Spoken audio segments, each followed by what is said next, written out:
அந்த நிலைதான் இருக்கின்றது. இந்த நிலை கருத்து கணிப்பாக நாள்தோறும் வந்திருக்கிறது. இன்னைக்கு திமுக தோல்வி பயத்தில் இருக்கின்றது.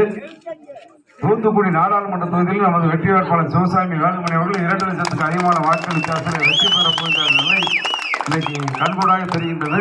இன்னைக்கு திமுக தோல்வி பயத்தில் இருக்கின்றார்கள். உங்களை விலைக்கு வாங்கி விடலாம் என்று சொல்லி வருகின்றார்கள். அந்த நாம் விலைக்கு போகக்கூடாது, விலைக்கு விலை கொடுப்பாங்க. சந்தையில் வாங்குற மாதிரி ஒரே அம்ச கொள்கையில தான் இன்னைக்கு இந்த திமுக தேர்தலில் சந்திக்காங்க. என்னன்னா மக்களை விலைக்கு வாங்கிடலான்ட்டு. மக்களை எப்படி விலைக்கு வாங்க முடியும்? வாக்குச்சீட்டில் போய் வாக்களிக்கிறது யாரு? வாக்காளர் பொதுமக்களா நீங்கள் தான். என்னதான் விலை கொடுத்தாலும் நீங்க தெளிவா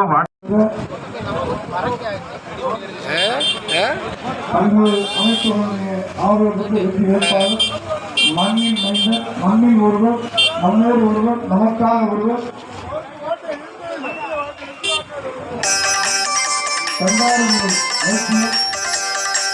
கண்டாரங்களை வைத்து சிவசாமி இருந்தவர்கள் இதோ 2 கரம் கூப்பி 2 பேரும் நாட்டு வந்து கொண்டிருக்கிறார்.